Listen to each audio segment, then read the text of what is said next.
the Unown Origins podcast, a special episode of Unown Origins. The special banned adults only episode. Yeah. I am one of your hosts, DevBrev, joined by my best friend, Ben. How are you doing? I'm good. I'm actually great. We're great to hear. We're having a fun time. We are having a fun time. We're doing a little drinking because we're talking about the banned episodes. Famously, these episodes were deemed not fit for children. Yeah. And so this episode is not meant for this children. episode will not be for children. We will be drinking and swearing and doing all the fun stuff that we can't do normally. We try not to play to a PG audience. Yeah. Sometimes something slips out, and sometimes I get a little too raunchy because that is my humor. Oh, absolutely. Me too. I feel like I have the worst sense of humor in like a keep it clean kind of way, but that's sometimes more fun. I like dirty humor. I like dark jokes. Yeah. It can be a lot of fun. It just happens. It does happen. It happens quite a lot. I'm also sporting this this wonderful little glass that Devon here got me. The Gungar glass. The Gungar, yeah. It's spelled wrong. Gengar. It's not spelled wrong. That's just how the Japanese writes it out. That's really interesting. I did not know that. Because, Gengar. Yeah, because Gengar, if you wrote it out phonetically in Japanese, Gengar, would be Gengar. But I don't know why they wrote it with Gungar. I don't know why we went with Gengar instead of Gungar. I guess that's fair. I have never given it a second thought. Or maybe I'm just saying it wrong. Maybe it is Gengar with that. Gengar, yeah. But it should be... Dude... I have studied Japanese a little bit. Yeah. But then again, like, sometimes phonetically, I don't quite get how to say the things Devon, what about the big green snake thing from Gen 3? The big sky lizard. How do you pronounce his name? We're here again. Dude, I was editing that episode today. Rayquaza, as in Quasar. Like Rayquaza, right? No. Tell them what you're drinking. What I'm drinking. So this here, if you guys can see... It is moonshine that I bought off of a lady at a hippie festival. The hippie festival was a lot of fun. Hi, Simba. Simba. She's gone. You're gone. She's gone. Simba's gone. Oh, I'm so sorry. It's okay. But I bought it at a music festival, and it was from a hippie lady, and it tastes really good. It's apple pie or apple cinnamon something. It's really good. Also, for the record, I was there when the cup was bought. It was actually our friend Justin who fully bought it, but I did help him. Yes. Justin, dear friend of ours. Friend of the pod, Justin. Hey, shout out. Like one of our first followers. Thanks, buddy. Yeah. But yeah, and here's the moonshine. And then the chaser. And then the chaser that I made that was way too strong. It's the Mega Evolved Vodka Cranberry. we're calling it Mega Evolved Vodka Cran because it's cran raspberry juice. Ocean spray. And then it's also Everclear instead of vodka. So we're going to feel this. That's where we're at, folks. That's where we're at. I'm going to feel this later. But we're good for now. We're having fun. And then I have some peach Malibu and some pink lemonade, sugar-free pink lemonade. And then he gave me a little bit of apple pie to try. Yeah. It was like a quarter of a shot or whatever. And I just like splashed it in here. So we got this. It's almost out. Too. I've had like one of these already and then like a Smirnoff Ice. Yeah. I had a really badly mixed drink. I had a tea.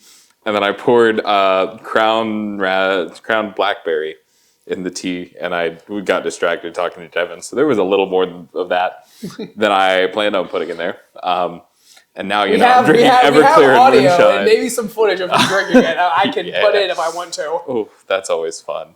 But yeah, I drank a little bit too much when I was a little younger. So I haven't done this in a while. Devon, on the other hand... We should also say, I think disclaimer is very important right now. Please, only drink responsibly. Yes, also, that's only a good idea. Only of your age in your country. In the United States of America, it is 21 years of age. And then in most European countries, it is 18. I think in Germany, it's 16. And in Japan, it is 20. So if you are of age in your country, please, drink responsibly. Yes, that's a really good idea. Don't do what we did. We're idiots. At least I'm an idiot. Devon's being responsible. So I'm sure when Ben was drinking when he was younger, it was a legal age. It was definitely of legal age. But I went a little hard on that, so I stopped drinking for a while. So I drink here and there, but I'm not big on it anymore. Every once in a while, it can be fun though, for sure. Yeah. Devon here does not really drink very often. Yeah, I just try to stay away from alcohol. I think it tastes kind of gross. It does taste kind of gross. I just don't need it to have a fun time. Yeah. Like I just don't like. He's a fun guy, like all the time. Why would he need alcohol? It also makes me like kind of sleepy. Yeah, Like I'm gonna crash out after we are this episode. crashing. Also, my bed done. is like on the other side of this wall, so like we're gonna be fine if we get really. Oh, absolutely. We're yeah, fine. me too. I'm right over there, not in Devon's room, unless I get like Really confused. really confused. Really confused. But my bed's right over there. We would So not. that'll be I don't great. know if we would fit comfortably in my That's full fair. bed. We definitely wouldn't in mine. That's for sure. Oh God. All right, so we're gonna get Wow. into the episodes. Yeah. The special band episodes. You definitely know what's coming up. And we're gonna start with Beauty and the Beach. Yes, we have mentioned this multiple times. Yeah. Obviously, a lot of the episodes following relate back to this episode a ton for some reason. And in the English, they're just like, yeah, you don't need context. It's okay. And sent us off on our own way. Yeah, we just kind of bowled over it. So this episode takes place in between the Island of Giant Pokemon and the Tentacruel and Tentacool episode. Yes. So that's right in the middle of where we're at. So Butterfree is still a thing. Butterfree's still a thing. Okay. Because that was when the boat hole thing with the St. Anne. Yeah, and that's after right, because Butterfree traded Butterfree and then traded back. And Butterfree does Butterfree exist. too. And then Ash only has like 3 badges. Yeah, so this is a little bit back. So we're a little further. Simba, I don't know. If Hi, she wants- baby. She had a lot of food earlier. I don't know if that's what she wants. Come here. Come here. Hey, come say hi. This is Simba. This is Simba. If you think she looks bad, she kind of does. She has skin allergies. Yeah, she's got allergies, so she's got a little scab under her skin, but she's still a cutie. Yeah. She's the baby that causes the chaos all the time that you hear in the background and Yeah, if you hear in a the cat foreground meowing or like scratching, and like her. almost Knocking over my our lights. lights over and all the fun You stuff. see me covered in cat hair. It's Simba. So this is Simba. Say hi. Okay. Bye, Simba. You can go now. So, Beauty and the Beach aired originally July 29th, 1997 in Japan, and in English on June 24th, 2000. Now, you'll notice that June 24th, 2000 was Hi, Simba. Okay. June 24th, 2000 was around when Johto was coming out. Okay. So this did eventually air, but it aired way later. Yeah, Ben, walk in front of my camera that I'm talking directly into. Of course. So, Beauty and the Beach did air on WB in like the Johto area, and we did find a version of this, not officially, mind you, that was like the original WB broadcast. And it had some like interesting things where like one of the commercial bumpers was like the To Be a Master theme. Yes. And that was like really confusing to me. I was like, oh, this is in 2000. They had that already Oh yeah. in the English version. And they had also, I think it was the outro on this was like framed weird. I know we'll get to that later on, but like it was very different for the time. Like that had the whole like, oh, this is the band episode. Like, oh, you just watched like they had the a little, unaired. it was like bumpers to be like, hey, this is a band episode. And if you notice, this aired in June in English, and this is like a very summer-themed episode. Yeah. So they definitely were like, hey, we should do like a big summer release for this episode. And like eyes were going to be on it because like kids are in summer vacation. They definitely had like a big summer block. And so they were like, hey, we can do this now. Yes. Yeah. No, they definitely kind of played into it. And I think it worked for them. I remember this episode more than I do other episodes, even though it didn't come out initially in English. So I didn't know that before we did this, that it aired in English. Oh, really? Officially, yeah, I didn't know that. Okay. I knew that. I don't remember how I knew that, but I do remember that.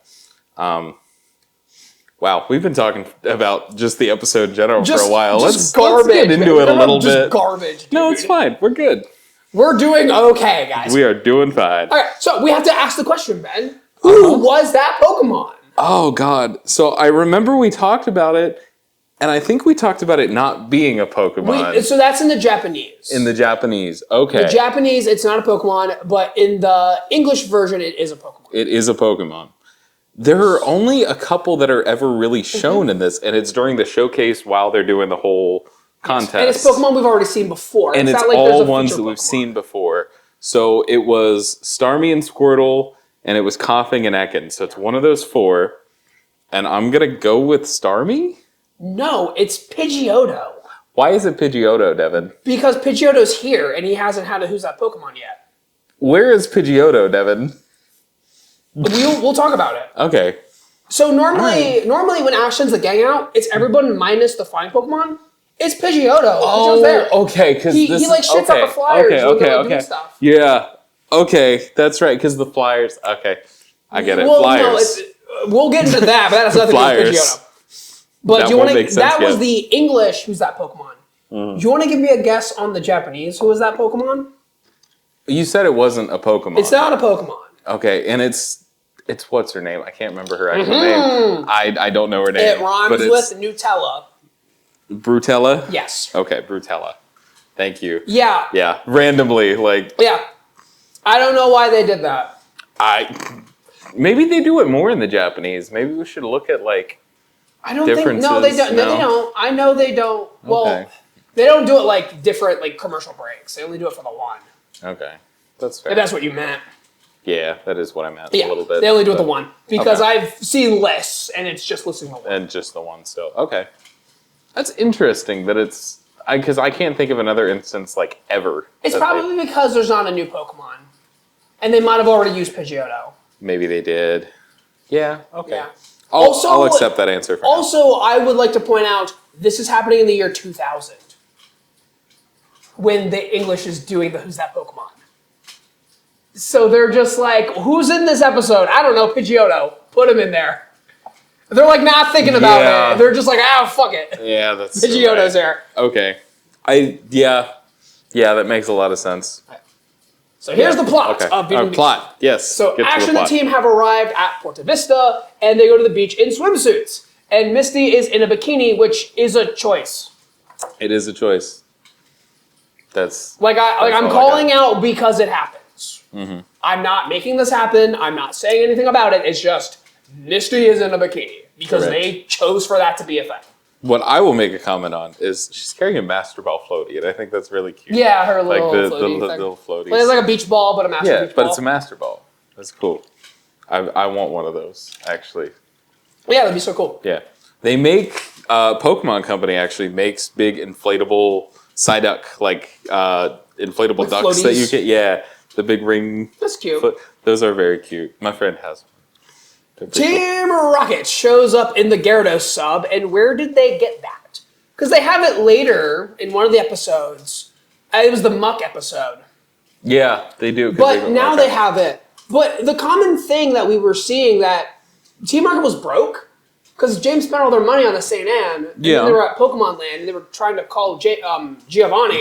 And then later, they were like trying to get money from Nastina, Brutella's cousin. But here they have the Gyarados sub. How did they get that? Where did they get that? It's just standard issue when you join Team Rocket. Actually, you get a is there a storehouse in Porta Vista, or did they have it in their pocket? How did they get it? I guess I don't know. Because my thing was Team Rocket's broke and they've been broke, and when they showed up not being broke, I was like, oh, they finally got money now. But now here they are in the middle of being broke, and they got a Gyarados sub. And they just have the Gyarados sub. Look, man, I couldn't tell you. Yeah. I do know that while they're sitting in that sub, they do the motto, and they do it entirely for their own benefit. Because, who can hear that? They're underwater in a submarine. They've done this before. I know they've done it before, but it's just very funny. They also have to pedal the submarine. Yeah. You gotta pedal it. There's no motor in the thing, so we're just gonna pedal it and make it go. Flintstone in this thing. I feel like a lot of their homemade machines and stuff, they have the Flintstone. It's manual labor that runs it. I wonder if that's Meowth's design. He's just making the humans run. Yeah. Ash, Brock, and Misty are on a boat, and no one knows how they got it. They just stole a boat. Yeah, because Ash was following Brock. Brock was following Pikachu. And Pikachu's like, hey, there's a boat. Yeah. There's a boat. I wish that's how things worked. I could just there's a boat there. Okay, cool. We're on a boat now, and now we're driving it. And it's gone. The boat collides into the Gyarados sub, and the gang crashes into a pier. Yes. And then an old man named Mo shows up, and he is the owner of the dock and the boat. And the gang is brought in to help at the man's beach shack. Yeah. This reminded me of Food Wars. There's a part. Of course it did. There's a part with the 5th plate of Food Wars where they're tasked with running a beach shack. It's very similar where it's we got to figure out how to sell a lot of things, and we got to serve our swimsuits, and we got to make food, and we got to draw all the people in and have fun. I know next to nothing about Food Wars. other than they're Dude, I was naked watching all the time. Hunter x Hunter today, like episode 6, and it was like, we're gourmet hunters, and you have to go out and you have to hunt some food, and you gotta cook it. I was like, it's Food Wars. That's just the We're plot of Food Wars. Warsing. Yeah. Cool. Lovely. Team Rocket has washed up on the beach, and they're greeted by Brutella. And Rocket then asks to work for Brutella's restaurant to help pay for the repairs for their sub. Yeah. Back at Moe's shack, it isn't doing great business. But Brutella's restaurant, which is conveniently next door, is doing great business. Yep. Here's where Brock, he mentioned something about Jessie looks pretty good in that uniform too. I'm like, Brock, Jessie might be the one girl that like we haven't seen you flirt with yet so far. So it's very odd that you're making a comment on like how now you are. Yeah, now you are. I don't know. I just that I wanted to point that out there because that is very interesting because he does see Jessie every single episode. Every single episode, but he's never flirted with her before until now. But he's I don't think he ever really will. Maybe he does, really. But like it's in passing. It's not compared to like how he flirts with with the Joy and Hard Eyes and all that. Officer Jenny and Cynthia. Every other female character. Yeah. And the gang is able to recognize that Rocket is out of uniform and that they're working at the restaurant, and that's rare for them. Like normally they don't recognize them when they're in disguise. Yeah, but this time for some reason, they're like, I know who that is. Yeah. I'd also like to mention here that they talk about non-Pokemon like animals. They talk about squid, crab cakes, flounder, clams, the clams. Yeah. They did that a lot in early Pokemon. Yeah, but like. I feel like even at this point, they've like, well, maybe they hadn't at this point. But never mind. Yeah, they're still pretty early in. They are still pretty early in. Even though this did get dubbed in 2000, we're still in episode 18 of Indigo League. Well, I mean, Gen 2 wasn't even out yet. And I feel like 3 is when they started to go back and kind of like, okay, it's just Pokemon. Yeah, like, it's only Pokemon. We can't mention like rats and birds and stuff. Right, or African elephants and Raichu's Pokedex entry randomly, stuff like that. I guess you're right. This is before that kind of took off. Yeah. Oh. Okay. Ash sends out the whole gang at the beach huts, including Pidgeotto, but minus Butterfree. And that's why Pidgeotto is who's that Pokemon, Benjamin. Yeah. Okay, I get it. And so this allows business to pick up for the shack, but Meowth starts foiling all the things the Pokemon are doing. Notably, he blows the flyers away that Pikachu and Squirtle are handing out, and he goes, flyers. Because they're flying. Which is a joke that I would make. It is a joke you would make. It's also a joke I didn't really realize. Like, I was taking notes and I heard it. I had to point it out to my head and say that Young flyers. It was very funny after the fact. Yeah. Flyers. This was one of the very, this was a fun episode to, take notes for. Yes, it was. It was. All of these, I feel like, were more interesting to take notes for, because a lot of the time it's just, all right, I'm writing what's happening on screen. But these ones were a little more, I think I was also a little bit excited for this episode. Yeah, this is the episode a lot more we fun. wanted to record. Yeah. So this is fun so far. Thanks for tuning in, guys. Appreciate you. We're doing a good job. Give us a like. Give us a subscribe down there. The button somewhere down there. Thanks. We need to do that more. Yeah, we do need to do that more. Plug. Everyone is sad about the lack of business, and Brutella comes over to pressure Mo about his debts, because apparently Mo has debts he has to pay off. I mean, And then Oak and Ash's mom appear and tell them about this costume contest for trainers and their Pokemon. Yeah. And they say that it'll be a great chance to advertise. And Misty says that she wants to be in the costume contest. This is very important. This is very important. It will come up later. I also just want to point this out, right? This is going to be a point that I would not make sober. Just so you're aware of this. Oh, cool. Awesome. But Ash's mom is there. Professor Oak is also there. There's a reason why they're here. He's in a pineapple shirt. I don't know if you guys know what pineapple stands for, but I think that implies that Professor Oak is a swinger. Ben, they are part of the gardening club or whatever. They can call it whatever they want. They're part of the special club. They are part of the special club or whatever. Not the swingers club. Are you sure? It could be both. And I'm just saying the pineapples are the universal sign for that. That's what Oak is wearing, and he's getting real close to Ash's mom right now. I'm just saying. Oh yeah, Ben. Pop quiz. Yeah. When I found this out while I was doing research, what is Ash's mom's name? Yeah, Dahlia? Oh my, you know what her name is? I do! Jesus Christ, Ben. Big brain! Jeez. Ooh. That's Dahlia, right? Yeah. Yeah, okay. Delia, or however you say Dahlia. that. Yeah, no, I did know that one. The knowledge, this guy is crazy. I told you, I am an encyclopedia for Pokemon knowledge. Mostly the games, but every once in a while. He knows Ash's mom. All right. And then we get to the contest. So does Professor Oak. Fuck you. We then get to the contest that Brock is somehow emceeing. I don't know how he... Yeah, how did he get suckered into that? He was like, hey guys, actually, I'm a local celebrity. Or not a local celebrity, but I'm a visiting celebrity. I'm the gym leader at Peter City. So you guys should, like... Yeah, but so is Misty. Not a Peter City. No, she's in the contest. Yeah, so she's got a role. She's like, I can't MC Brock. I got something to do. That's fair. Well, it kind of like... I don't know if it's totally him hosting it, but it is kind of like the shop owner's thing. He's making money off of it, though. Because that's why Brutello was like upset, is because he's profiting off of this. No, I think it was the advertising. I think he was just drawing more people to him. Maybe it was that. Because you see like them putting out flashes. That's what Oak says. Oak says it's a great chance to advertise. Okay. Makes sense. So maybe it is just random chance that Brock got to. I mean, maybe I'm reading it incorrectly, but I swear Oak was talking about advertising. That's fair. And I'm pretty sure Mo would be like, guys, like there's a thing that's happening, and like it's really important. I got to be there to set up. Yeah, he doesn't really mention it until it exists. Yeah. So I get that. And in the audience, we see Ash sitting with his mom and Professor and Mo. And Ash's mom is like, Ash, I hope you're doing being a good boy. And Ash's like, yeah, I'm being a good boy. Flashes back to that boat crash from like 4 hours ago. He's like, I mean, I'm doing good. And Mo's like... Mo, like, totally vouches for this guy. It's really cool. He jumps in. He's like, yeah, he's a good kid. He helped me out when I was in trouble. Yeah, exactly. Dude, it's great. We love the supporter. He even, like, winks at Ash and be like, hey, like, I could have told her you crashed my boat into my pier. But you're good. You're cool. You're a good kid. You're helping me out. I get it, man. I love that. That was a very wholesome moment. Yeah. I like that guy. And then Misty makes her appearance on the stage. And Misty says that this is embarrassing and degrading. Misty, this was your idea. You are the one that wanted to You wanted to do this. And even if she's like, I'm wearing a bikini, this is a mask, you have your other clothes. Yeah. And even if you think about it, she's not showing that much more skin than she normally does. Really not. Which is... Yeah.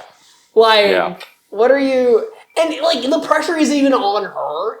It's on the Pokemon because that's the point. The actual point. It's not a bikini contest. No. It is a Pokemon costume contest. Yes. So the trainers have their costumes and they look great. Whatever. They're doing their thing. The Pokemon should be the focus. And I think hers did a really good job. Like, it's really cute. Yeah, Squirtle and Starmie as the UAP. The UAP. UAP, unidentified alien phenomenon. So they changed UFO to UAP in like 2016 because the whole thing with UFO is like Congress was like UFO, this weird alien kind of thing. Like, that's stupid. Aliens don't exist.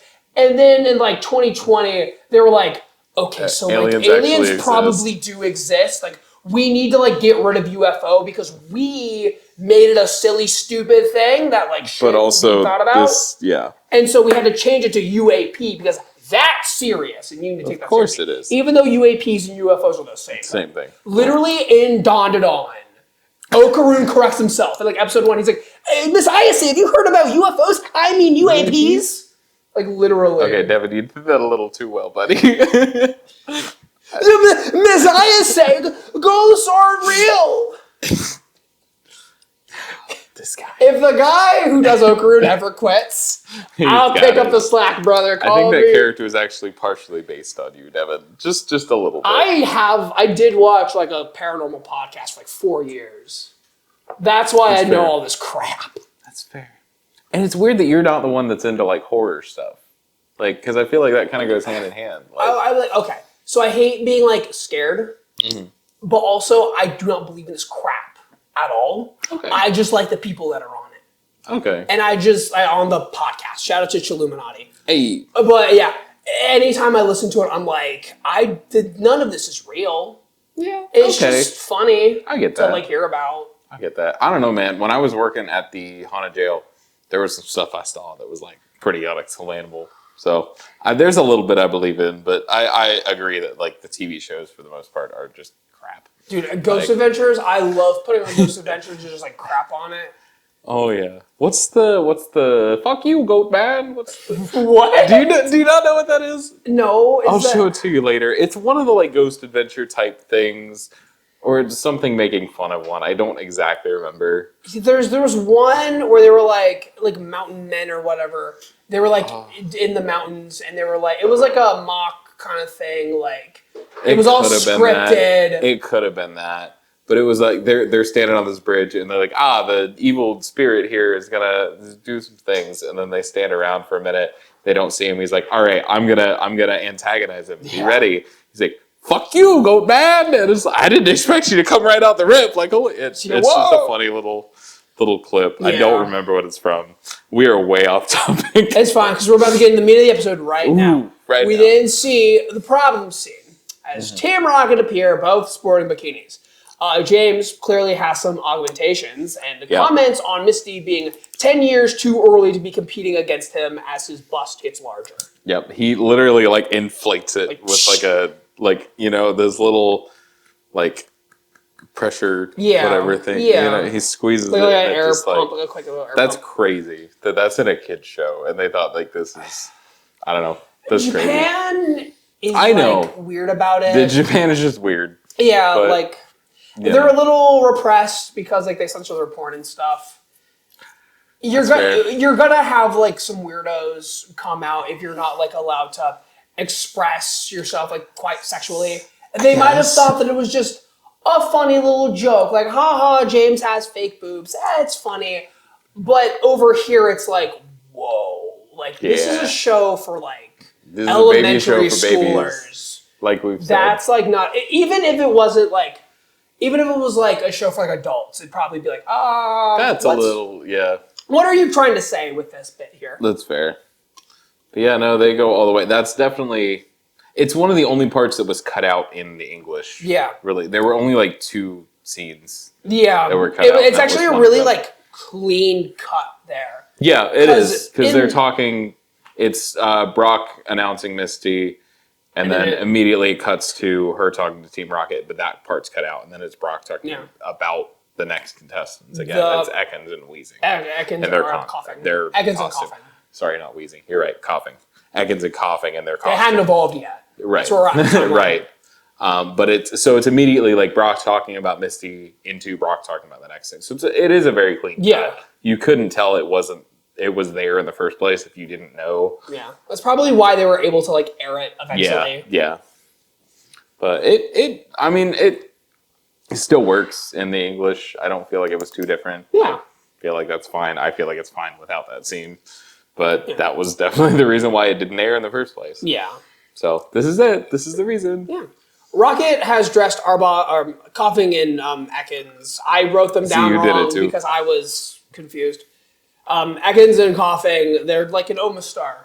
Doesn't look anything like an Omastar. It doesn't look anything But that's what they were going for. Because it's like Coughing is the shell, and then they've got like some kind of seaweed or something hanging down as the tentacles. It looks more like a beard to me. Yeah, it does look more like a beard. It was weird. It didn't quite work, but... And after that...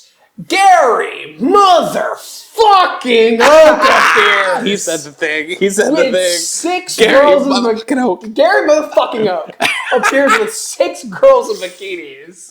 And immediately the first thing he does on that stage is like, all right, Ash, I know you're out there somewhere. Like, that's crazy. Why is he dissing Ash specifically when he's not competing? Exactly. He's not competing. He's not doing anything. He's just like, Ash, I don't know where you are. Fuck you, dude. You suck.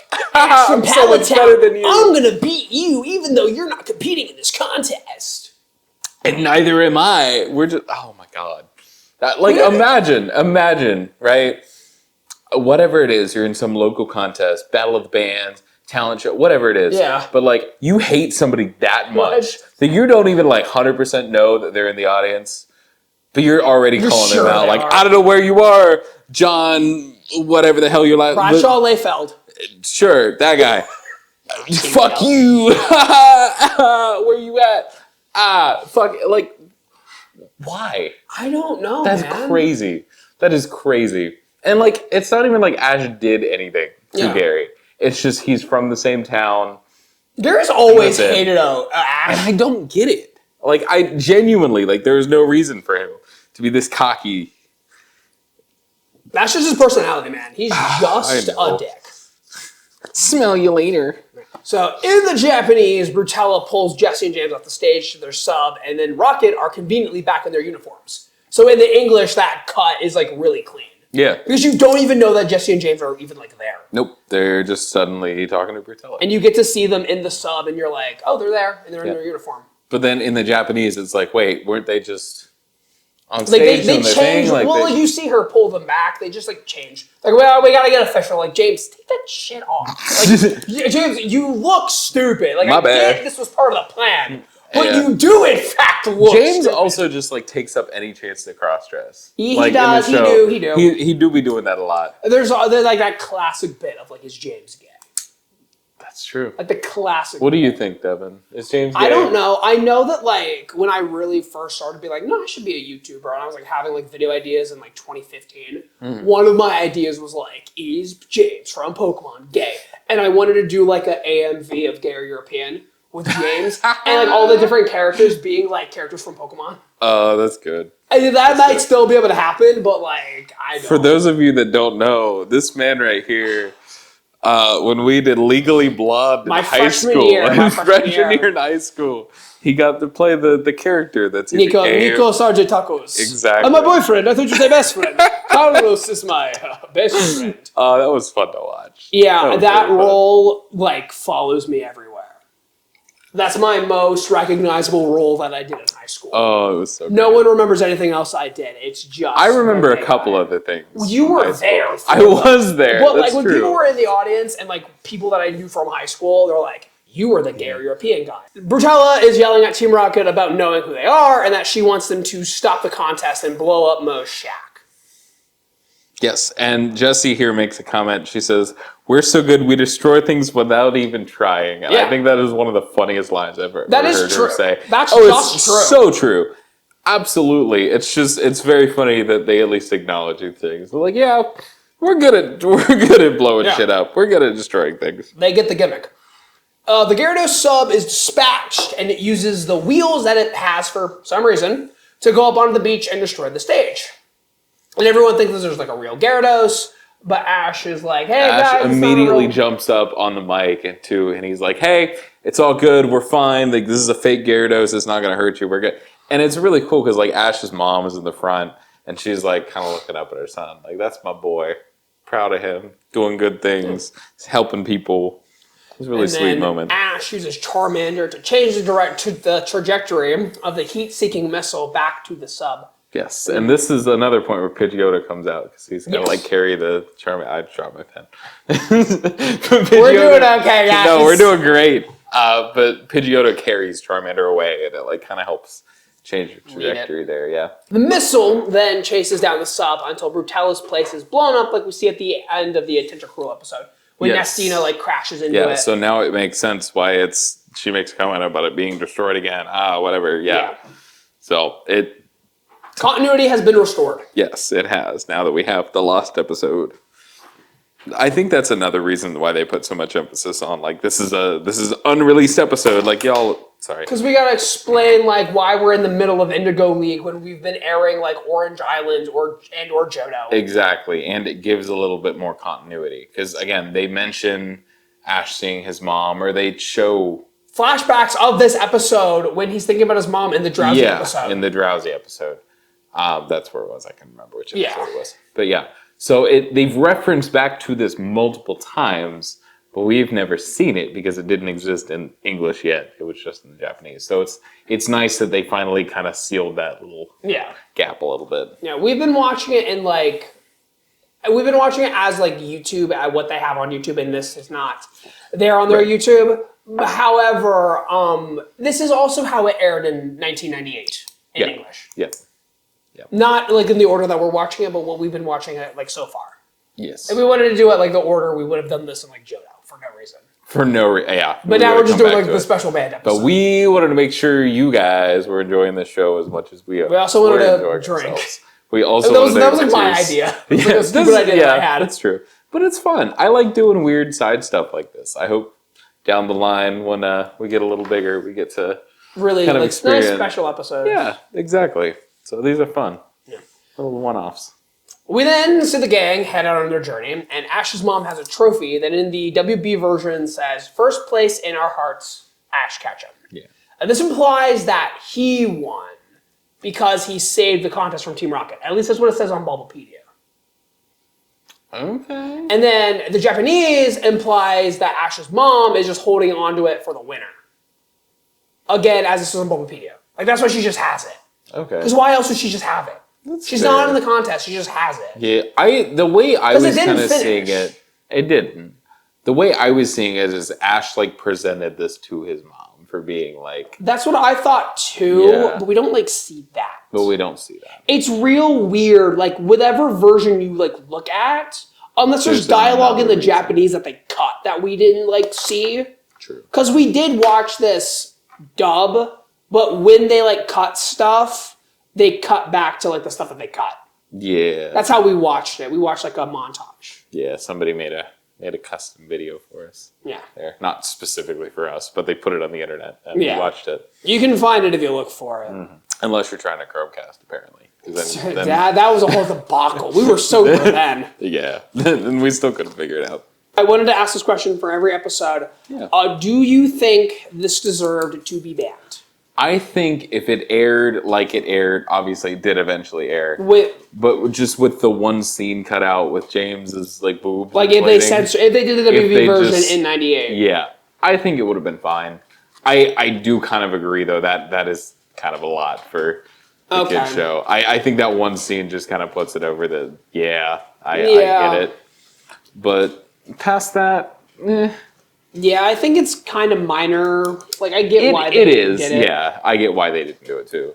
But, I don't know. I think how it aired is fine. And it did eventually air in English, obviously. Yeah.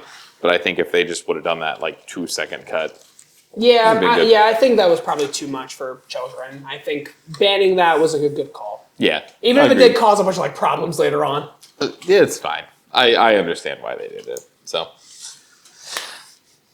On to the next. Can I have more drink? Yes, absolutely. I will make you more drink. I'll be bartender. Water. Okay. I will bartend while you introduce the next episode. Okay, cool.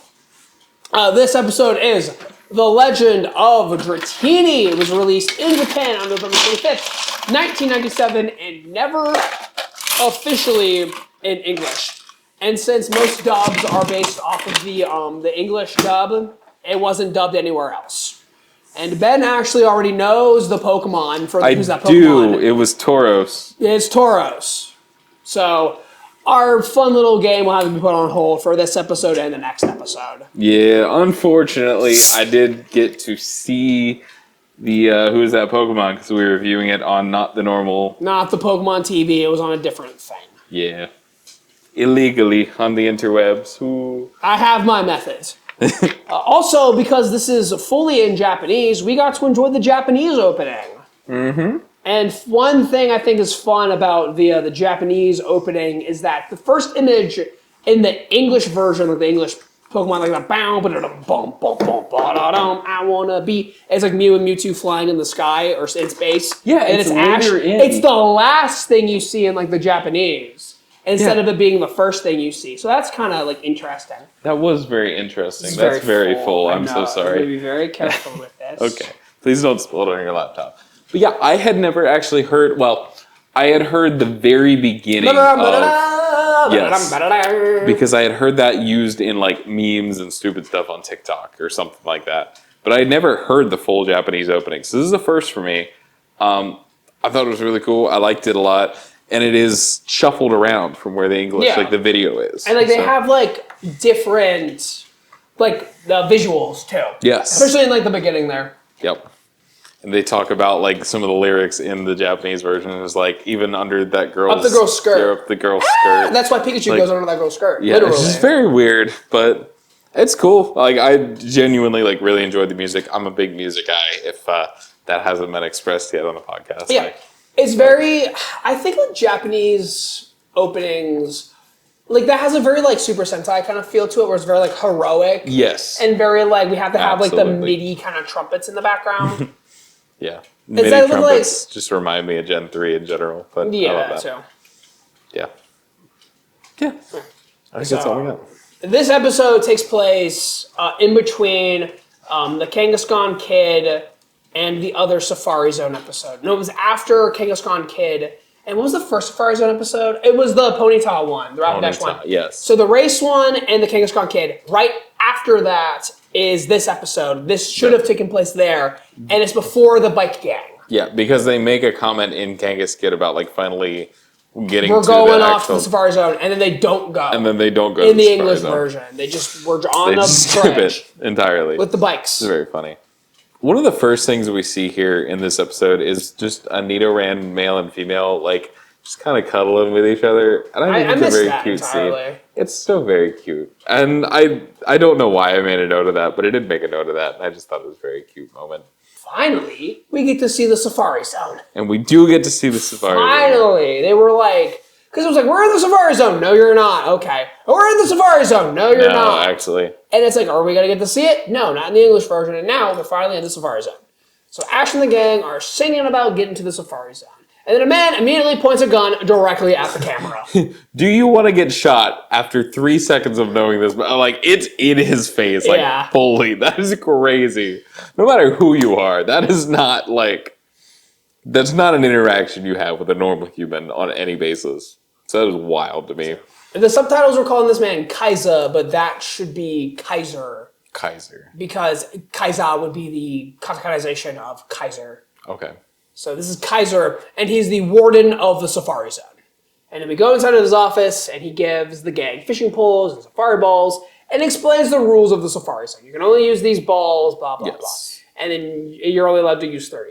Yeah, and he talks about the reasoning why a little bit here, too. It's because about 30 years ago... That's later, actually. Oak is that explains later? it. But because the important thing right now is that Ash is going for the balls, and then Kaiser points his gun at his head. I'm so sorry. Like, literally. And then the gun is named Thunderbolt.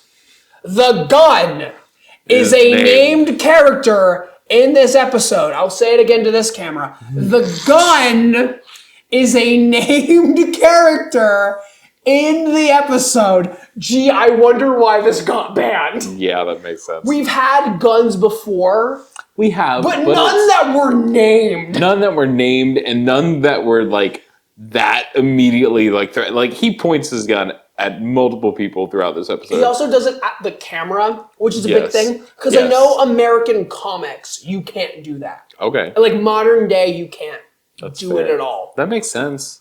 I feel like when we've had guns in the past, it's just been like a prop. Like it's there for a second and then it's gone. Like we did that in the Tentacruel episode. In the Squirtle episode, they were pointed at Ash specifically. That's true. Yeah, because when he bursts into the store, he has the whole moment. But like it's just for like a second and then it's done. But this man has one on his hip the whole episode. It's a full and it's point. in the face, in Ash's face, in the in camera. Kaiser's face, in And the yeah, camera. it's a lot. It's very like important to this episode specifically. Yeah. And like I'll answer your question a little early. I don't know if that's enough to like ban this episode. Yeah, on its own. I'm right there with you, honestly. I think this could have been fine. We've seen guns before. Yeah. I think it's because they're like very realistic. That's fair. They are, and I think the main reason is because it gets pointed at the camera. I do think that's the main, like, especially since you said like American comics can't do that and stuff like that. I don't know if in the 90s that was a thing, because I feel like I've seen, what's his name? Todd McFarlane. I feel like I've seen Todd McFarlane draw that before in like Spawn or another comic he did around this time. Maybe not so much, but yeah. I feel like I've seen that before in the 90s comics specifically because they were very edgy. Yeah. Especially in the early 90s, not so much 98. But yeah. Yeah. Sorry, I got a cold chill there for a second. It's fine. I was also talking about comics. Yeah, no, it's good. But yeah, I don't think that's enough to get this one banned. I think this could have aired just fine in the US, especially with the US. Come on now. They're weird about their guns. Yeah. Second Amendment. Yeah, but guns are very prevalent in this episode. Yeah, very much Kaiser so. is like very obsessed with guns. He's just using the guns all the time. Yeah. But like you said, a little bit later, Oak actually gets into it when Ash is talking to him. He talks about how 30 years ago, people trashed the Safari Zone trying to catch this specific Dratini because it was noticed there. And it's really sad to hear about that. Like, even, obviously, this is an anime. Like, it's not real. Yeah. But, like, people just have no regard for nature. And, it's very killing off all the bison. Yeah, exactly. Back to, like, the Pokemon having, like, the very, like, quote-unquote woke, a very, like, nice message for, like, the kids where it's, like, nature is very important. This is definitely eco-forward kind of messaging that Pokemon has kind of always had. Which is not a bad thing at all for shows, especially children. I think it's really cool when shows can still have, like, a really good plot and be very entertaining, but still give a message. I think that's really cool. The after-school specials that a lot of the 90s to early 2000s stuff had. And that's why you have a limit on, like, the balls you're about to use. Allowed to use. Yes. Yeah. You can only use 30. And we know that the Safari balls here, it's hitting me. Yeah. And the Safari balls have like a pretty bad like catch percentage. Yeah, it's the same as a Great Ball, if I remember right. It's better than a regular Pokeball? In the game. It feels like they're crap. It does feel like they're crap. That's I hate the Safari game. All of the Pokemon that you would want to catch in the Safari Zone have a low catch rate. So like Tauros, Chansey, Kangaskhan. Not these Tauros. Not these Tauros. We'll get to that. That's true. We will get there. But in the games, at least, there's a weird rule about it, but it's actually better to throw a bait on the first turn than it is to throw a Pokeball, or not a bait, sorry, a rock. Which, like, the rock is supposed to. I got a rock. I love that, Charlie Brown. I love me too. I got a candy bar. I got a rock. But in the games, I think when you encounter a wild toy. Oh my god. I'm so sorry. We're feeling it a little bit. This was the episode. We're halfway through the pod, man. It's all good. We're getting there. Not even. We're getting there. But when you encounter a Tauros, the first thing you're supposed to do more than anything is throw a rock. Because it actually lowers the chance that it'll run instead of what it's supposed to do. And like that was Pokemon Red. It's supposed to be like this, but it's actually the opposite. So many glitches, so many crazy things. It's wild. Wow. Where was I? Team Rocket over here is a conversation that they were having, and they really want the Dratini. And Meowth, we see in the Japanese version, ends his sentences with nya. Yeah. Because I was talking about that in a previous episode that I just edited, where it's like, Meowth's counting, and he's like, 98 Meowth, or Meowth, 99 Meowth, 100 Meowth. And that's because but literally all of the sentences just end in Meowth. Right. So everyone goes outside, and then Team Rocket challenges Ash and the gang to see who can catch more Pokemon. Mm-hmm. But this is a ruse, and we'll talk about that in a bit. But Ash and Brock, they both catch a Tauros. We never see Brock's Tauros again, I don't think. I don't think so. I thought Mario Ocean, he caught one. Yeah, he did. And then Ash tries to catch a Rhyhorn, but Tauros gets in the way, and he catches that instead. He catches it on Tauros. And that's the whole bit. Earlier, when they called Oak was like, Ash, you need to catch more Pokemon. He's like, okay, I will. And then he catches 30 Tauros. He does. He does catch more Pokemon. He gets 30 Tauros and nothing else. It's like when I was a kid, and I caught all the Poochyena, because I thought Poochyena were really cool. So I had a whole box of Poochyena. It's a very good joke setup. Yeah, it is. It's very funny. Yeah, Ash, you need to catch more Pokemon. Okay, I will. Yeah. 30 Tauros later. Yeah. And it's funny because I've seen a lot of people talk about, like on YouTube and in general, about like all the Pokemon that Ash have. And I feel like the 30 Tauros. They stick out like you wouldn't believe. They stick out. And they're brought up so much. But this is a banned episode. This never aired, technically. They're always back there, just rolling around as a herd. And it's like, where can they get from? They were also mentioned when he won the league in Alola. Alola? He won the league in Alola? I thought so. It was Gal. Was it Galar? I think I was it Galar? It might have. Oh, he retired in Galar. Ash retired in Galar. Yes. He might have won in Alola, though. I thought he won the Alola because the league was new. Yeah. So I was not watching at the time. I wasn't either, but I thought it was Alola. But I would have guessed Galar because he was done, but I guess it also could have been Alola because it was new. Anyway, we've both drank heavily tonight. Yes, we have. So from this point onward, whatever we say... Don't fact check it, because it's not real.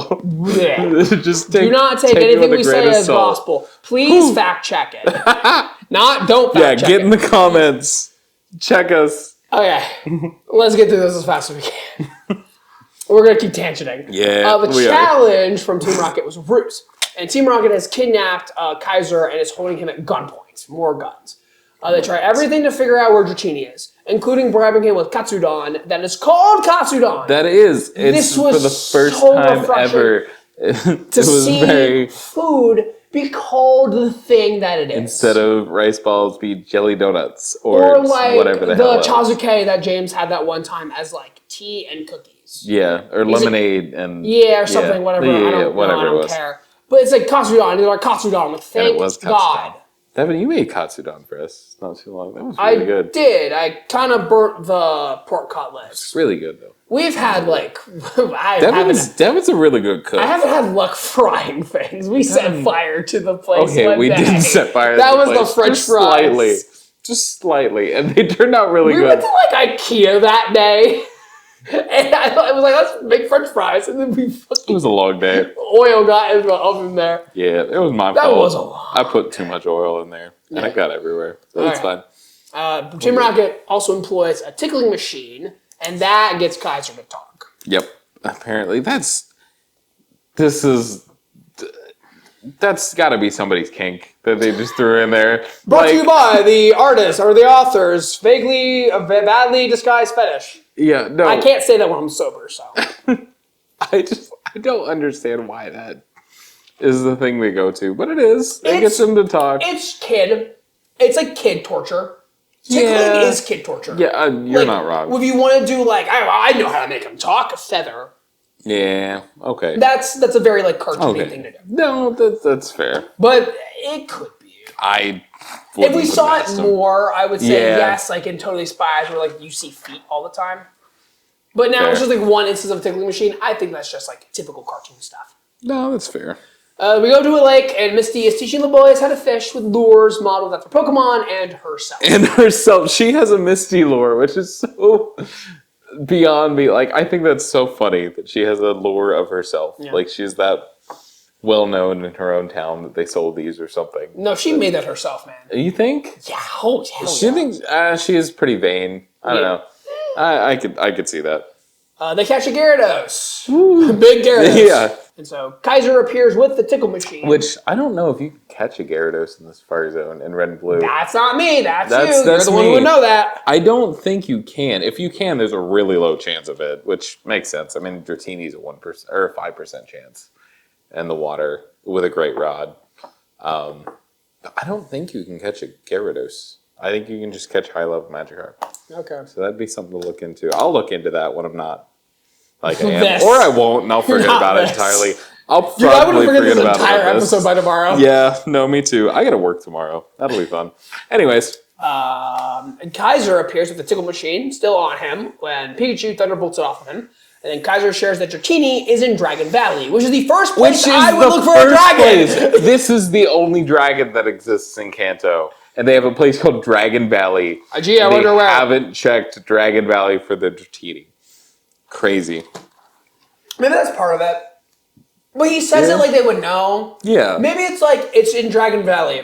But I cannot tell anyone where Dragon Valley is or that it's called Dragon Valley. Yeah. Maybe it's called like Idiotsville officially on the map. Yeah. Okay, maybe that's just. But he does say it's in Dragon Valley. And then they go to Dragon Valley. He leads them there. Oh. Like he probably told Team Rocket the direction. And they were like, where is he? He's like, it's in Dragon Valley. And then they go. Yeah. I guess that would make more sense. But that's not how they like spell it out in the episode. He just said it's in Dragon Valley. And then they go to the place where the dragon is. Yeah, that. James and Meowth are in diver suits looking for Dratini, and Jessie is up in the lake looking in. And then Dratini pops up, looking adorable. So cute. And even Jessie's like, this thing is so cute. Dratini has always been like one of the like. I'm not a big like. Boys. I don't use like I I'm a typical like boy when I play Pokemon. Haha. Like, oh, this looks cool. I'm definitely gonna use Cool it. It's one fire of my guy. favorite. I like Gengar because Gengar is pretty Gengar. cool. Toxtricity, I feel like, is like one of the typical like punk. Like, oh, it just looks cool. So that's why I like it. It's one of my favorites. That's probably my favorite actually. Is Toxtricity. But Dratini has always been like one of the like, oh, it's adorable. It's so cute. You know what Pokemon I think is really cute? What's that? Mantike. Mantike. I think Mantyke's the cutest That's an thing ever. interesting pick. He's so cute. Okay. I can see it. Mantike's I like so Mantike. cute. Mantike do be really cool. I think it is a very good addition because I feel that like Mantine is like too like it shouldn't get an evolution. Like I feel like as it is, it's good. Yeah. But I feel like a baby was a very good addition to that line. But Mantike's really cute. I love Mantike. It's really cute. So cute. Yeah. And so Jesse accidentally crushes the hose that are giving James and Meowth air. Yeah. And causes them to jump out of the lake and then scares Dratini away. Yeah. Poor thing. Poor guy. Poor guy. So the gang and Kaiser show up, and Team Rocket say they're going to use a bomb to blow up all the Pokemon out of the lake. Yeah. And they call it a... Oh, I've got it written down. Special underwater electric bomb. Yeah. I don't know what makes it special or underwater, but I know it makes it electric. But it's dynamite, so we're gonna use the dynamite and fish. That's like I feel like it looks like dynamite. Yeah, it is dynamite. They're like, we can't. Hey, we're making a show for children. We can't use dynamite in a show for children. Anyway, let's draw the Desert Eagle real quick. With a Colt 45. Make sure Kaiser has a Colt 45 named Thunderbolt. Make sure you name it too. There are a lot of reasons this episode's banned. This We've seen bombs before too. We have. We've seen everything here before. Yeah. So the bomb is thrown into the lake, and Ash and Kaiser both jump in. And then Missy says that Starmie should get the bomb, but she sends out Staryu for some reason. Yeah, she talks Starmie. This could just be the subtitles. It could be. They're not official. That's fair. It was, again, that same site that we used. Could just be a fuck up. It could be, but I don't know, it keeps saying Starmie the whole time, and it's not a Starmie. It's very much Staryu. It is very much Staryu. So Staryu grabs why wouldn't she send out Starmie? I feel like that would have made more sense. She has both. Maybe it's faster. Maybe she likes to switch them up. Yeah, but like, this is a life or death situation, quite literally. Not for her. Well, no, but like, for the guy out here living my best life. Misty, Ash is drowning behind you. This isn't about him. So Staryu grabs Ash. This Ash isn't about him. Says to Kaiser because he's old. Yep. Staryu takes Kaiser back up to the surface, and Ash is still under the water. And he almost drowns, but he is saved by a Dragonair in a very majestic scene. Yeah. My question is, even if Ash gets to the dynamite, gets it out of the water, what's his plan? Just swim up, idiot. Yeah, but like, what's his plan with it? Like, this is a big enough bomb to like blow up all the sea life down there. It's a bomb. It was made in a bomb factory. It was made in I a just like hit alcohol, factory. man. Yeah. Whoa. I'm sorry. That smelled like Germex. Like Oh, I'm sorry. Woohoo! Chug, chug, chug. Yeah, I'm on the bottom. Yeah. Oh, yeah. The ice melt. That's More of good. that now. Mine, for some reason, was all floating at the top. So I'm just drinking. He's doing science. So he's just drinking cranberry juice now. I'm just drinking cranberry juice. Yeah. It's still got a little bit of a tinge. So Ash erupts out of the lake riding on Dragonair. And the Pokedex says that Dragonair doesn't have wings, and it can fly anyway. Yeah, it has wings. It's got wings on his head. Which Dragonite Mega does have wings on its head because Dragonair I think that's has so wings cool. on its head. Its tail gets longer. It gets the beads at the end like Dragonair. I think Mega Dragonite is a really underrated design. I think people either love it or they hate it. Everyone crapped on it when it first got announced. Yeah, but I really like it. Like, I was also one of the ones to crap on it when it first got announced. I'll admit. But, like, looking at it more and more, I really like it. And I'm starting to understand the other one. This has, again, nothing to do with this episode. But Mega Starmie, right? I'm really starting to appreciate that. It just looks like the Patrick Star from the SpongeBob movie, where he's got the fishnets on. But also, like, if you think about it, right? Starmie is an alien Pokemon. Is it? Okay, Starmie is an alien Pokemon. And it's attempting to look more human-like. So it takes on the human shape more so, and it's Mega. And that makes sense when you really think about it. I think that's a really interesting design aspects. Like it genuinely makes more sense than just it gives legs. Yeah. But like it's cool. I'm starting to appreciate more and more of the megas from ZA. I really like the Mega Chime Echo too that they just announced. It's not the DLC isn't out yet as of recording this. Now. It'll be out sometime next month. But it was like a Chin Chow. Yeah, it looks like Chin Chow. It also looks like the door from Robots. Oh god, what's his name? Big Top? Dude, I have not seen Robots. Really? I don't think I have. I remember it being advertised a lot. I remember it being on the Pop-Tarts. Robin Williams is, oh my god, it's such a good movie. It's one of my favorites. It's not really one of my favorites. I'm just drunk and I'm saying things. A lot of things are my favorites right now. I love a lot of things. Let's go to the table right now. I'm sorry. Oh, wow. We're having fun with this. This is a lot of fun. Ash erupts out of the lake, riding Dragonair. I already said this shit. The bomb is thrown back into your rocket, and they blast off again. And this Dragonair is the genie that, guys. I'm sorry. Don't look at me. Yeah, this Dragonair is the genie that Kaiser met 50 years before. And you can tell because of the notch in the horn. And so at the end of the episode, Ash sends out the Tauros to Ash. We talked about this. Yes. And then they appear throughout the anime in the English version, and you just never see where they come from in the English. You never see this episode. Yeah. I know we already kind of touched on it, but like I don't quite understand why this one was banned. Mm-hmm. I feel like any of the... Sorry. Don't barf. No, I'm not. There was something caught in my throat. Please. Something caught in my throat. We're good. I beg you. We're good.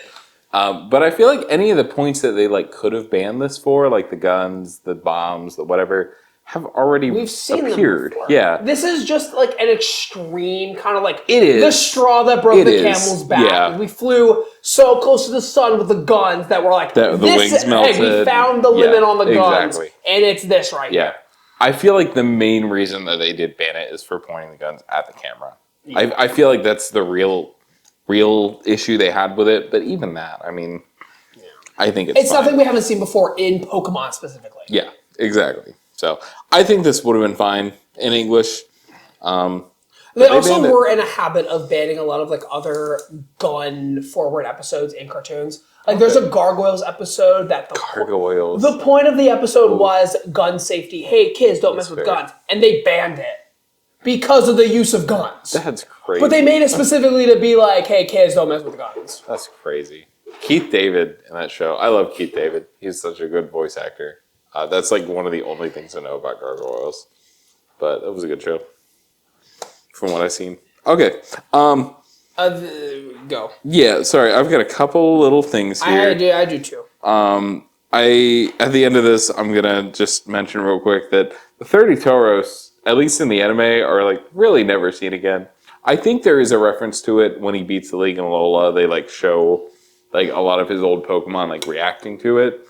And the 30 Tauros are mentioned there. But aside from that, like it's crazy that he has these 30 Pokemon, which is more than triple what he has before. True. He does like a shit ton. He never uses the Tauros on his team. He never does anything. They're just there. They're there for other reasons. They're there for meat. Yeah. And then the outro was Meowth singing the song about that was... It's Meowth's song. It's Nyako no Uta, which is Meowth's song. Uta. Or whatever Meowth's name in Japanese is. I do not have it written down in Japanese. It's Nya something. No Uta. Because Nya is the sound that a cat makes in like Japanese. Yeah. Like, yeah. Okay. Nya. It's that no Uta, which is Meowth's song. And then they never dubbed this episode, but they did get it because they used footage from the episode for the Poker app. So they had it in the database to cut footage from it to make the Poker app. That's really interesting. But they looked at it and they said, we're not dubbing this. That's so weird. They got it, but they didn't dub it. That's so weird. I like that, though. I like that they're at least using part of it eventually. Yeah. You know, that's weird. They did utilize the episode, but they looked at it and they're like, no, we're not doing it. Huh. And we already answered the question. Yeah, we did answer So we can move on. I don't think it should have been banned. And now we get to the main event of the podcast, the episode you've all been waiting for. Electric Soldier Porygon. Hey. This aired in Japan on December 16th, 1997, and never again after that. Yep. Never again.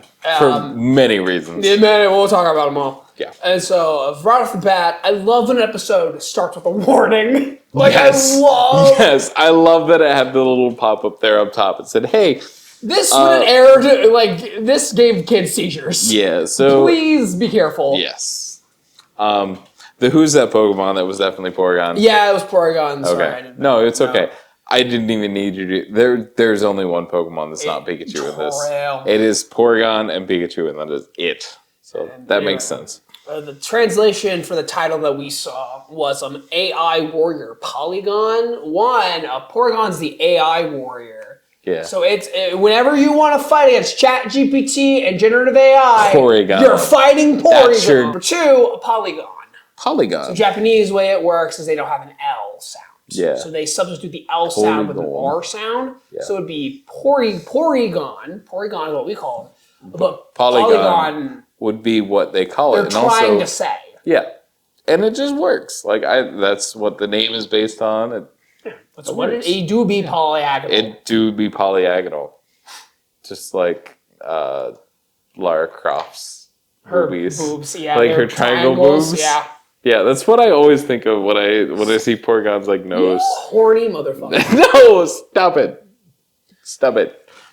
Have you met me? I have. Ash and the gang go to the Pokemon Center in Matcha City to heal up Pikachu. City. But the center is having issue with the Pokemon transfer system. The wrong Pokemon keep getting sent to the other end. Yes, or no Pokemon get sent. One or the other, because they mentioned both. And specifically, the example was that if we send a Ninetales, they get a Magikarp. Yes. That's not what we're supposed to be. That's not what we're supposed to be getting. So Dr. Akihabara is there trying to fix the system that he invented. Yeah, of course. Why did he invent it? Okay. It's Bill in the anime. Well, not now. Bill's just a guy. Bill's just the guy? In a weird Kabuto suit who lives in a lake house. Okay. Looking for Big Dragonite. Yeah, Big Dragonite. Also, of course, the nerd is named Akihabara. Are you familiar with Akihabara? No. Akihabara is a place in Japan where you can buy a lot of electronics and also nerdy stuff. Oh, that makes sense. The store that I buy all my figures off of, Ami, they have a storefront in Akihabara. Oh, okay. All the maid cafes are in Akihabara. If we ever go to Japan, we're going to fucking Akihabara first. Ooh. So yeah, of course, that's the name is dream. Dr. Akihabara. Bucket list item right there. No, it's gonna happen. I just need money. Yeah. Oh yeah. I get it. I do too. I'm planning all these trips with friends from work and stuff, and I'm like, I need money before I do that. I'm gonna go broke. Yeah. Brock suggests that the computer has a virus, but the doctor says that it's impossible. And Brock suggests using a vaccine. Virus. What is this? Digimon? Because those are the types in Digimon. It's vaccine, virus, and data. Oh, okay. Yeah. Okay. See, I heard you make a Digimon joke at this point. I made a lot of. I'm gonna make a lot of Digimon jokes. No, that's fine. I think it's understandable in this episode. I was never a Digimon guy. I know the very basic. I know the intro that you're currently singing. Champion. Into digital champions to save the digital world. Oh, yeah. But I never really watched Digimon. I watched a lot of Digimon. Digimon was the first anime I ever watched in subbed. Okay. Because on Netflix, for some reason, they had both the versions listed as 2 separate shows. Interesting. So I was like, why is there 2 Digimon? What was it? There was one of the shows I watched. I think it was Bakugan. But it would air right after that on whatever channel I was watching. I think it was reruns. It wasn't the initial. Are we talking subbed? Dubbed. Okay. But it would air right after that. So my dad he would record episodes for me, and it would play the first 5 minutes of the episode of Digimon. So I've seen the first part of a lot of episodes, but I never actually fully watched Digimon. Yeah, I've watched a lot of Digimon. I've seen a lot of Fusion, a lot of Digimon Adventure, a lot of Adventure 02. And a lot of Tamers. I love Tamers. Tamers is so good. Yeah. I've never seen Frontier. I'm really interested in Frontier, but you can't find it anywhere. I should put it on the list. And You then should put it on the list. Put it on the list. So I really want to watch Frontiers.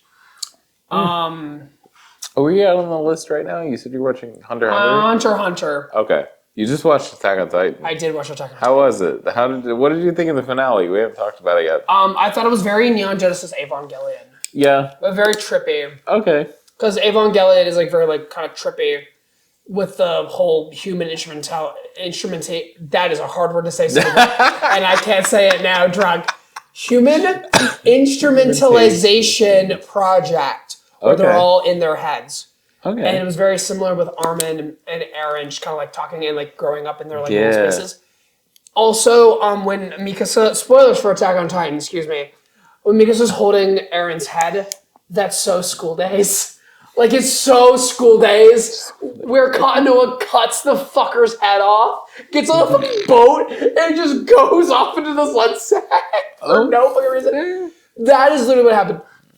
And, like, I get, like, Attack on Titan is literally just, like, bashing you in the head with the metaphor in the final season. Yeah. And it's like, hey, it's about how violence is a cycle and that it fucking sucks. Like, bang, bang, bang, bang, bang. And it's like, I get it. And then it's like Armin and Annie are having a relationship in like the final 2 hours of the show. Fuck you. Too little, too late, assholes. Yeah. Like I get that they like said it like how many episodes into the final season. Yeah. But like, like it's frustrating. Okay. Like, stop trying to add new stuff, quote unquote new stuff. Because I know it wasn't fully new. But like in the final hour, they're trying to add like new crap. And it's like, why are you doing this?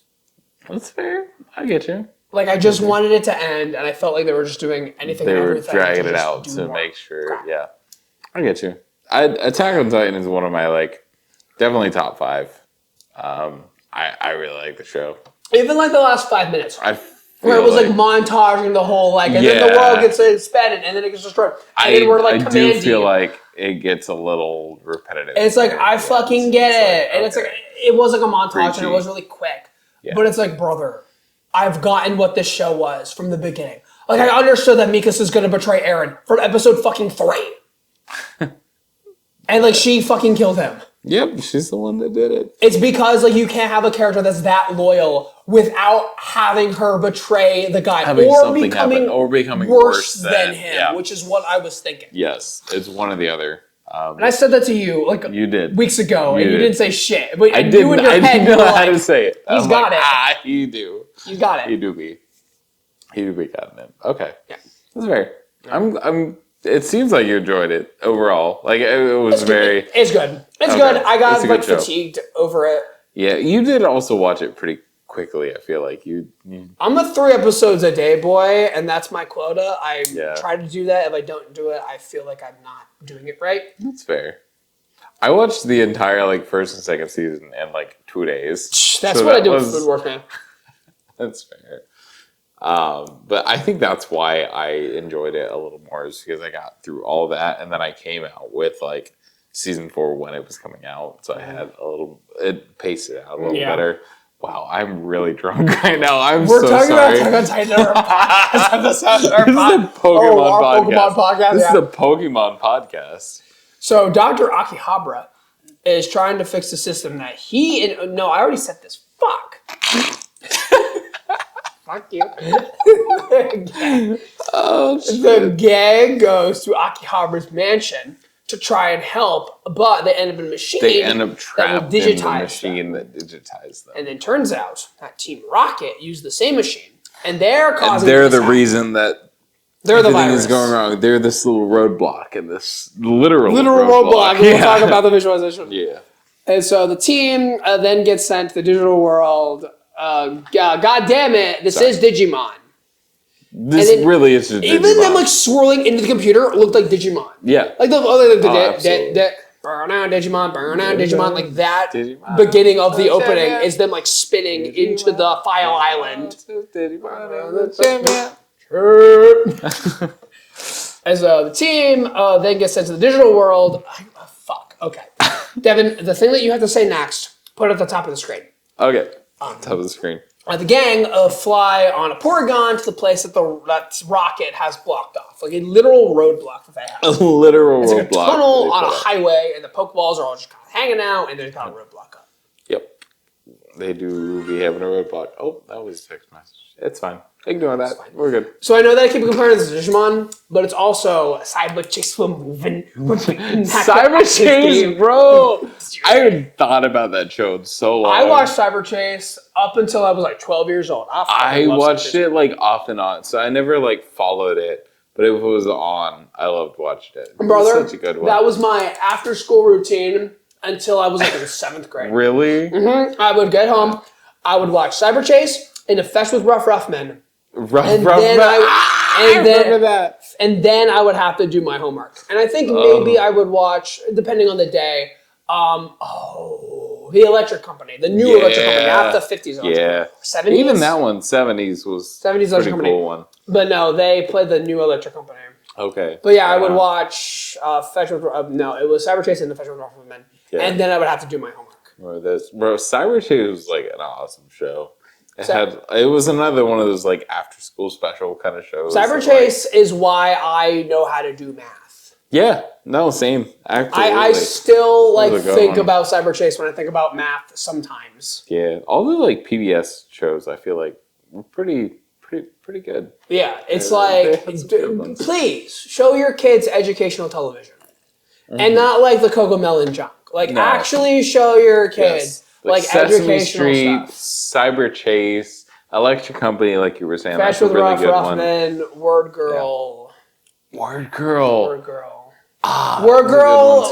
Word Girl would be on because school would end at like 3:45, I think. Then 4 would be Cyber Chase, and 4:30 would be Fetch with Rough Men. 3:30 was Word Girl. So depending on how quickly I got home, I could watch the last however many minutes of Word Girl. That's cool. That was a good one. And even in like the summer, because only on the weekdays they would do the PBS Kids shows. And so in the summer, I would watch the PBS Kids shows, and then I'd watch like them all day. Between the Lions. Between the Lions, yes. Cliffhanger, he's hanging from a cliff, and that's why he's called Cliffhanger. That was a good one. Wayne's World, or Gwane's Word. Gwane's Word. Hey guys, it's me, Lord Gwaine, and I got to work today. And then they like combine the words and they just smash together. We're off topic. We're so off topic. It's my fault. It's fine. It's okay. It's good. We're good. We're having fun. I'm so much more drunk. I forgot to mention when this episode takes place. I'm sorry, guys. Yes. This episode takes place after the next episode we're going to talk about on the podcast. It's the Ditto episode. The Ditto episode. So there's a Ditto episode and then this episode. We'll probably talk about it on the next episode. Okay. So Weezing, he attacks the gang as they confront Rocket. And Porygon uses conversion to make himself into the same texture as Weezing. Yes. Conversion, I feel like, was really cool to see in the anime. Like, do you use it practically? Yeah, it was really cool. Because, like, I feel like in the games, it's kind of... Who gives a shit? Who even uses it? Yeah, exactly. I don't think I've ever used a Porygon in the games. Now, in the card games... okay, Ben, how do you get a Porygon? How do you get a Porygon? Safari Zone? No, not Safari Zone. Sorry, the casino. The game corner. The game corner. You have to use 9999 coins. A bajillion coins. Like the max amount you can. So most people just use their Poké Dollars and just buy as many coins as they can. But some people actually gamble. It's like not that viable to like just like get. Exactly. So it's like rarely ever used. You just really get it to fill out your Pokédex and finish that up.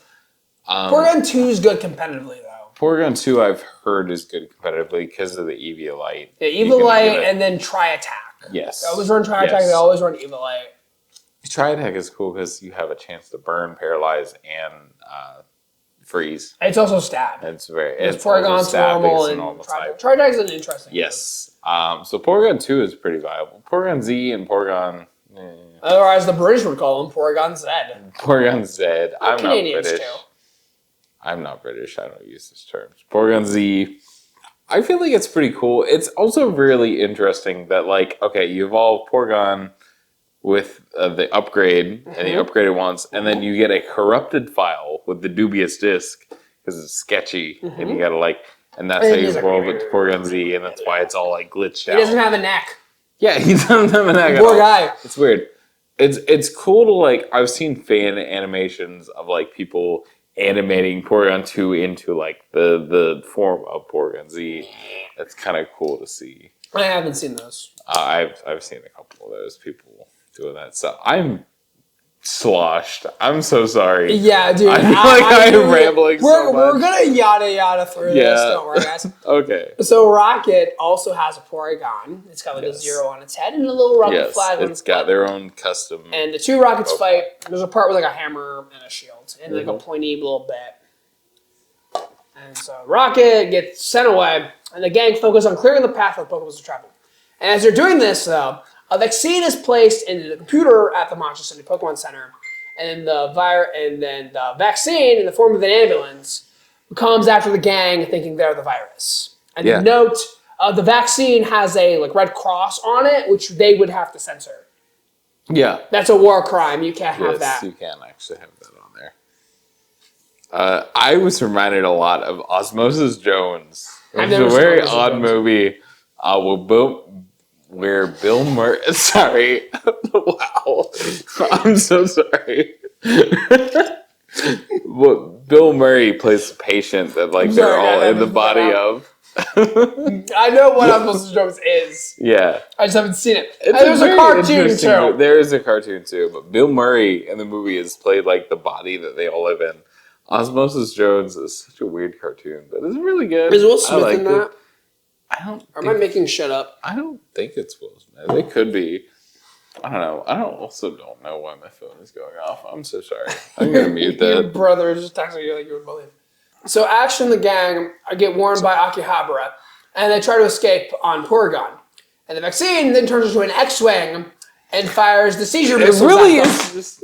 Sorry, my phone's on the ground now. It's fine. It really does turn into an X-Wing, though. It's literally, just straight. It also reminds me of the Yu-Gi-Oh card, the orbital satellite. Yes, yeah. It's a big, fucking satellite. It's cool that they have all these references. Wow. Okay. Yeah. Okay. Let's just go. No, we're gonna get through this. The gang and Team Rocket, they run away, and eventually they make it out of the computer unharmed. I can't say that everyone made it out of the episode unharmed, and now we get to go to Wikipedia. Because there were children that had seizures in Japan when this. So I couldn't be bothered to transfer all this into my notes. So I'm just going to read directly off of Wikipedia under the Deno Senshi Porygon Wikipedia article. Affected people. According to a survey by Japan's Fire and Disaster Management Agency, 685 viewers, 310 males, and 375 female were taken to hospitals by ambulance, although many recovered from their symptoms on the way. Of these patients, 208 were admitted to hospitals, including 3 who were admitted while unconscious. 2 patients remained in hospital for over 2 weeks. That's fucking crazy. 2 weeks. There was a higher incidence in the 11 to 15-year-old demographic, with over 90% of the affected being from middle and high school age ranges. That's really sad. That's really sad. The young kids that watch this shit. The oldest victim was a 58-year-old from Kanagawa Prefecture. I'm getting really sad, Ben. I'm sorry. I'm getting really sad. Sorry. TV Tokyo had a limited terrestrial coverage area, but there were some victims from outside of the network's range who received one of the stations, either by terrestrial or cable overspill, who were affected. Although approximately 1 in 5,000 people are susceptible to these types of seizures, the number of people affected by the Pokemon episode was unprecedented. According to a follow-up survey conducted in Saitama Prefecture, approximately 1 in 20 children had symptoms, such as headaches and dizziness. According to a report produced by the Japanese Ministry of Health and Welfare, 10.4% of viewers experienced some kind of symptoms. 12,000 children who were not sent to hospitals reported mild symptoms of illness. However, their symptoms were closer resembled a mass hysteria than a seizure. Yeah. I will say, though, I got a migraine. I'm not done. Okay. A study followed 103 patients over 3 years after the event found that only 22% were reported to have seizures after the incident. 15 of these patients were determined to have had visually induced seizures, while 56% of the patients who did have more seizures following the incident also having epilepsy.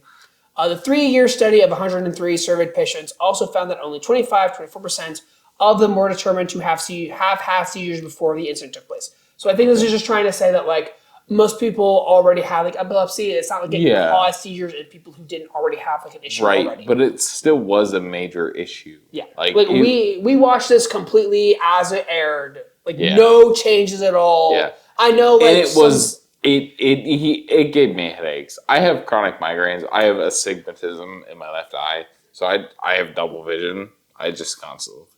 You also have like a crazy lazy eye right now. Yeah, probably because you're sorry. drunk. It's probably because I'm drunk. I might also have a lazy eye. I don't fucking know. It's all good. But I have astigmatism in one eye, so I have double vision, so I see two of everything constantly. So it does give me migraines occasionally. But like watching this episode, definitely like I took something for my headaches after this because it definitely messed with me. So I get and we like 100% like I agree with this being a banned episode.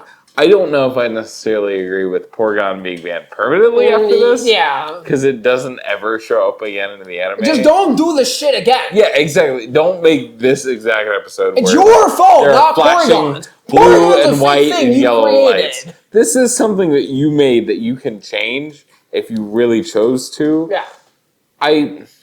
Yeah, I should say we like watched this. I mean, we turned the lights off just to see it. Yeah, just to see, and it was a lot. When Pikachu hits that Thunderbolt on those missiles at the end, exactly, it's like the gang is like in like the lower bottom corner, and it's just bam, bam, bam, bam, bam, bam. It's constant. Sometimes there's like a shadow cast because like Team Rocket or whoever is like taking up most of the screen. Yeah, and behind them it's the flashing lights.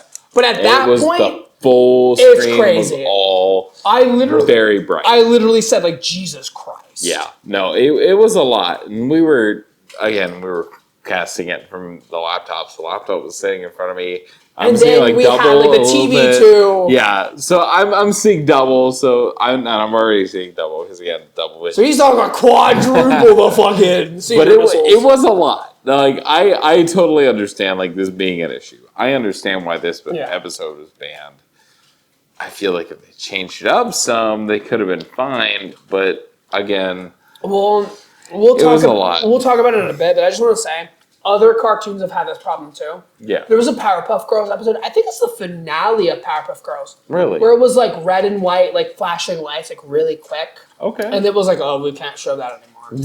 Yeah, like other shows have done this before, but like this was like the big one. And we're gonna go to Bulbapedia to talk about like the legacy.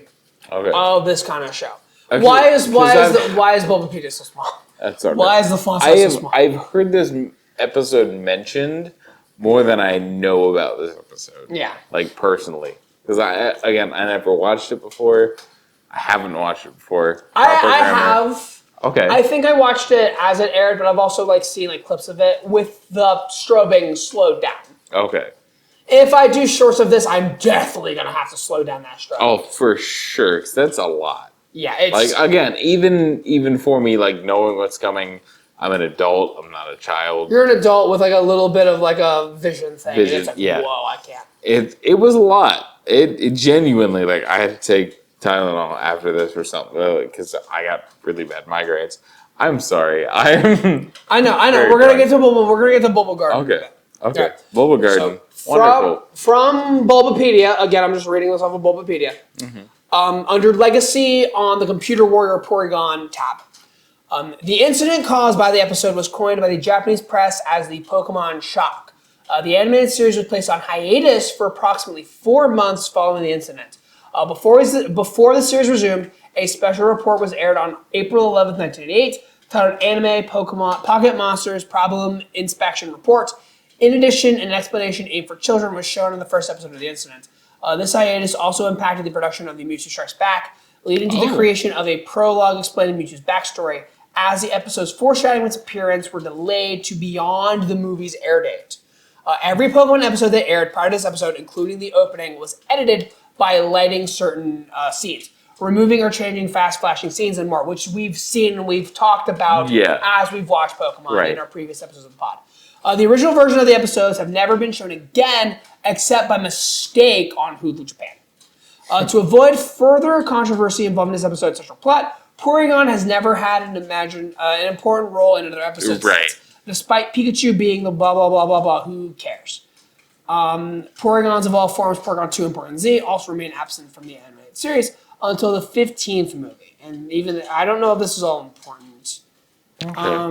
The 15th movie? Yeah. That's crazy. I'm going to see, I didn't read this beforehand, I was just kind of going. If this made the news. We didn't do a lot of prep for this episode. No, I did prep. Fuck you. I did prep. I just didn't read this whole thing. Okay. People make jokes about it, but yeah. Also, this is fucking stupid. This episode also gave the animated series the infamous title of Most Photosensitive Epileptic Seizures Caused by a Television Show from the Guinness Book of World Records. Guinness Book of World Records, fuck you. Why is that a category? It's not a category. Somebody made it up. And no, like, Guinness Book of World Records. No, this is a fucking official. No, fucking Pat McAfee. Not Pat McAfee. McAfee virus shit. I just thought of Pat McAfee because wrestling. Anyway, so I saw this on Bubblepedia. There are rumors that this episode got dubbed. Okay.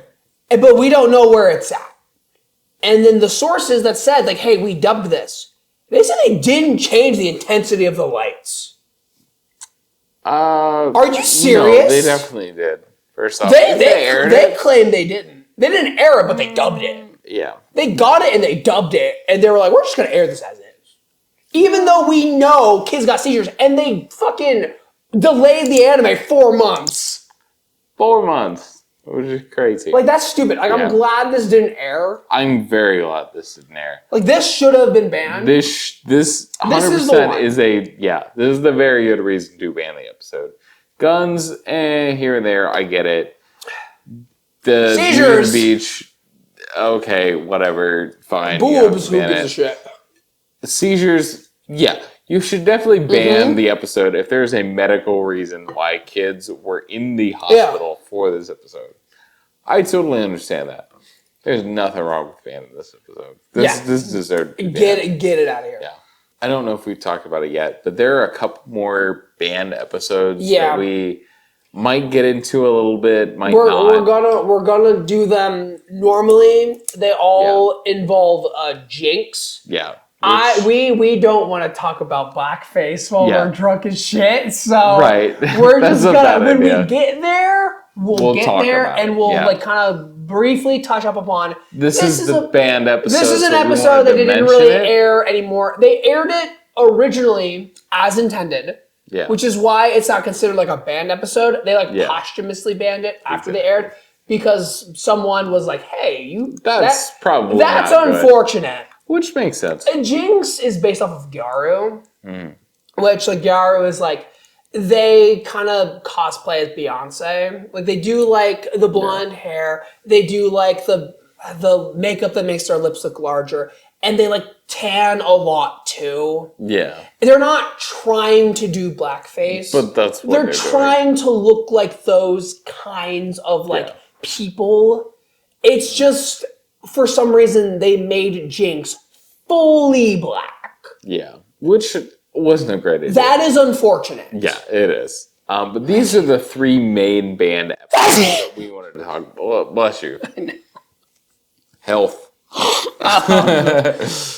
But these are the 3 main episodes that we wanted to talk about. By camera, I don't give a shit. Talk to your camera. I'll talk to my camera. I'll talk to my camera. But now that we've got these 3 episodes, I feel like we're at a pretty good stopping point. I feel like I just wanted to mention the ED that plays at the end of this episode was a fantasy in my pocket. It debuted this episode. Yeah, that was the debut. So it played now. 4 months later, they didn't have a fucking Pokemon anime, and then they did it in the Japanese version. I should say it would have still been the Poker app. We have to fucking stop this. We have to stop. Bye, everybody. The main camera died. The main camera died. I'm DevBrev. Follow me on @DevBrev. Normally, I'm not like this. I am Discjockeymonkeyboys. Again, if One you half ever of need them. anything, one half. But if you ever need anything music-based around Ohio, we're your guys. We'll do a great job. We'll do a better job than we did today. Like and subscribe because we normally don't say it. Until next time, go watch them all.